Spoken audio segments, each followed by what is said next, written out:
Yo people, Apollo back in the house. What's going on, boys and girls? I thought I'd give you another update on just my thoughts of the last few days. As you know, Xhaka has confirmed his deal to Roma, 17 million. See ya, don't let the door hit you on the way out type of shit. And the comments that he made today, I don't think I've really heard any ex-Arsenal players say outside of maybe even the ones who went on to Man United or even Man City. Didn't really say anything. Maybe Adebayor did, but the others sort of left gracefully. We may have heard a comment from Sami and Azri that wasn't class. Yeah, so we have to sort of throw them guys under the bus too. However, Xhaka said you're only as good as your teammates, practically throwing everybody on the current squad under the bus. And while we know that this team ain't that great, and we know that the team is failing, there was a point in time where the team was pretty decent, and Emery didn't do too badly with these guys in terms of where he got them into a final, one game away from a top four finish, 22 game unbeaten streak. Those things says that you don't have a bad team. Yeah, it says that you have to make tweaks here and there, maybe 2 or 3 players, and then maybe some issues in terms of formation system.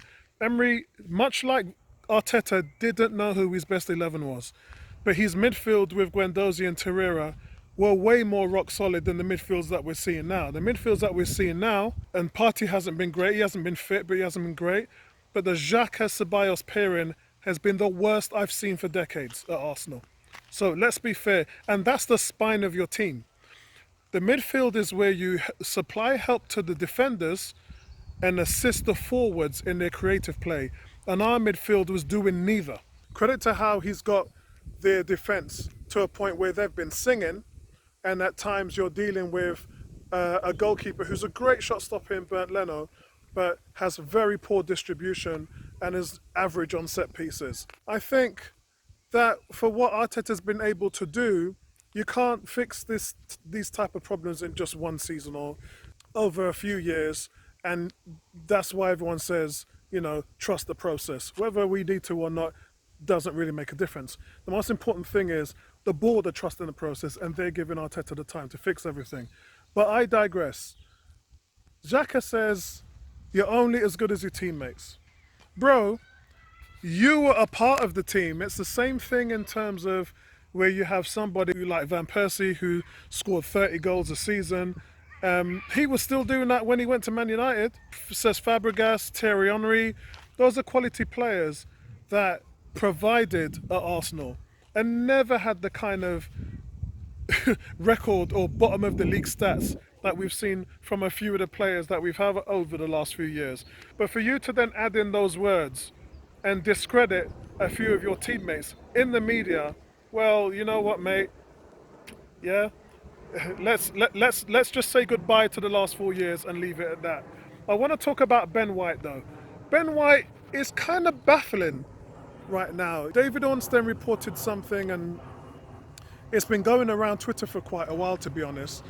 And for me, it contradicts everything that I've heard from my sources at London Coney, and it also contradicts the narrative of Edu and Mikel Arteta, because we were told that we were going to be going after 20 to 30 million pound players to try and keep the budget down, and that's the reason why we lost Buendia.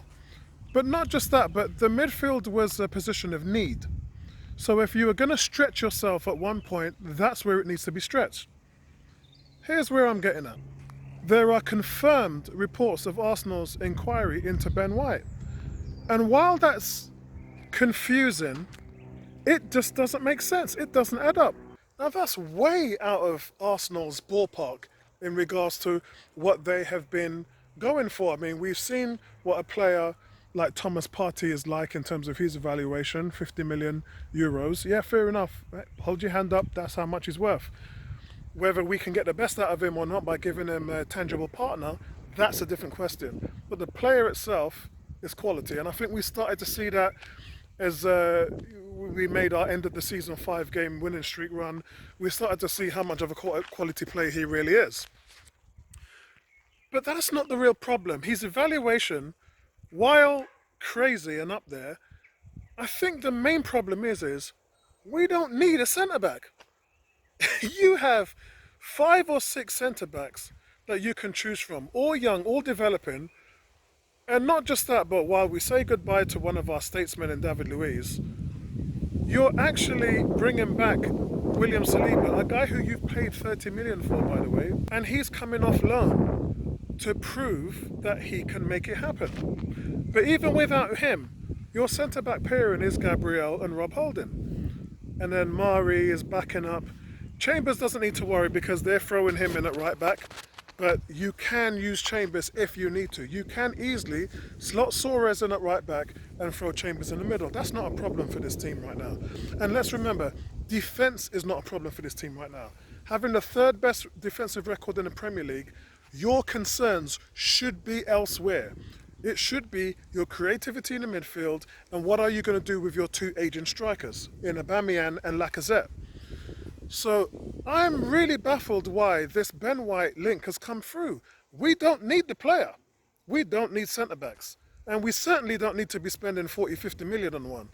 So I'm really confused with the direction of where Arsenal are going with their front office. And remember again, guys, we talked about the management in Arteta and we talked about the ownership in Kroenke. And the real problems at Arsenal is in the front office. That's where the problems are.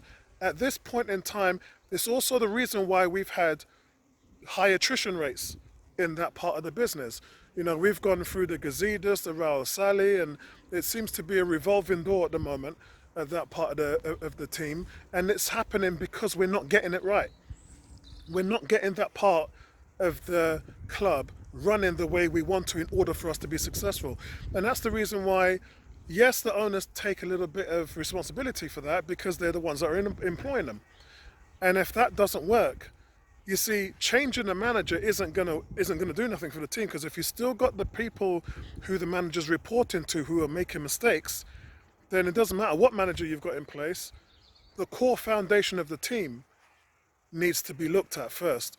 But I'm just really confused in these rumours for Ben White, and quite frankly, I am expecting nothing to really happen there, especially with the likes of Man United and Man City, who were also interested in the player. I'm hearing Liverpool put in an inquiry phone call yesterday. So I'm not. The news isn't really happening, and as I said to you before in my last video, I'm not hearing much things that are tangible. I'm not hearing much at all, and the problem with that, when you're not hearing too much going on, then you're going to get a lot of papers trying to sell foolishness to the fans. And our fans are really good at picking up foolishness. So you guys have to just really temper your expectations at the moment. Enjoy the Euros, because the Euros is a great time. Why would you spend money? And here's the deal, yeah? Here's where I am with this right now. Why would you spend money before the Euros, when the Euros you'll have literally every quality player in Europe on display in front of the whole world, where you can then make up your decision what you're going to do in certain positions, yeah? Don't go and buy a Ruben Neves or put in a bid for a Ben White or anything to that respect, when the Euros is going to show you what quality players that are going to be available at different varying prices of the market. Yeah, be patient, put your feet up on the couch, grab a beer, enjoy the games, get your pen and your notebook out and make some notes on players' performances, and then that's how you structure, that's how it should be done. So don't look for anything to really happen while the Euros is happening. The transfer window, we're going to be open for a couple of months, so there's no rush to get these things done. But I'm just asking Arsenal fans to be patient with the process at the moment. All right, guys, let me know what your comments are below about Ben White and Xhaka, and I'll catch up with you guys later, man. Peace, right back at you.